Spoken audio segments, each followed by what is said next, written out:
भाजपा सांसद और पूर्व प्रदेश अध्यक्ष सुरेश कश्यप ने गांधी परिवार को आरक्षित वर्गों का विरोधी बताते हुए कांग्रेस पर जमकर निशाना साधा। उन्होंने कहा कि कांग्रेस नेता राहुल गांधी सत्ता में आने के बाद देश के आरक्षित वर्गों को संविधान में दिए गए अधिकारों को छीनना चाहते हैं। मंडी में मीडिया से बातचीत के दौरान कश्यप ने आरोप लगाया कि राहुल गांधी विदेशों में जाकर इस तरह के भाषण दे रहे हैं। उन्होंने कहा कि गांधी परिवार ने हमेशा आरक्षित वर्गों के साथ भेदभाव किया है। उन्होंने नेहरू और उनके परिवार पर संविधान निर्माता डॉक्टर भीमराव अम्बेडकर को कष्ट देने का आरोप लगाया। कश्यप ने कहा कि भाजपा ने न केवल डॉक्टर अम्बेडकर को भारत रत्न दिया बल्कि उनके पंचतीर्थ स्थानों को भी पूजनीय बनाया। कश्यप ने कांग्रेस पर संविधान की झूठी दुहाई देने का आरोप लगाया। उन्होंने कहा कि कांग्रेस सरकारों ने देश में इमरजेंसी लगाकर और गैर कांग्रेसी सरकारों को गिराकर हमेशा संविधान को तोड़ा है। उन्होंने 1992 में बाबरी मस्जिद घटनाक्रम के दौरान लोकतांत्रिक तरीके से चुनी गई सरकारों को गिराने का भी जिक्र किया। कश्यप ने कहा कि भाजपा ने हमेशा संविधान का उपयोग जनहित के लिए किया है। राहुल गांधी भी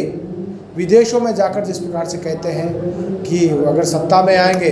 तो शिक्षण संस्थानों में और आरक्षण को समाप्त कर दिया जाएगा, तो यह दर्शाता है कि किस प्रकार अनुसूचित जाति जनजाति वर्ग के प्रति इनकी एक प्रकार की जो मानसिकता है, और जिसका उदाहरण हम देखते हैं कि डॉक्टर भीमराव अम्बेडकर जी निरंतर जब वो जीवित थे तब तो उनको अपमानित करने का काम किया ही किया, लेकिन उनके मरणोपरांत भी दिल्ली में उनके शव को उनका संस्कार न किया जाना, उनके परिवार को उनके जो मृतदेह है उसको मुंबई ले जाने के लिए बाधित करना, और यहाँ तक कि जो विमान जिसमें उनकी मृतदेह को ले जाया गया, पहले तो विमान मुहैया नहीं करवाना और बाद में उनकी जो पत्नी शोकाकुल पत्नी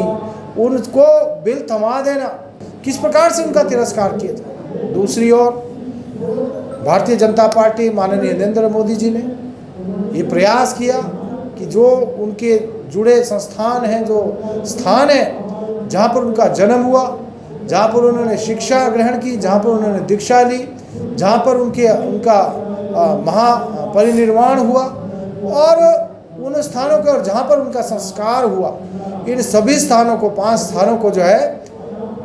5 तीर्थ के रूप में विकसित किया जाए।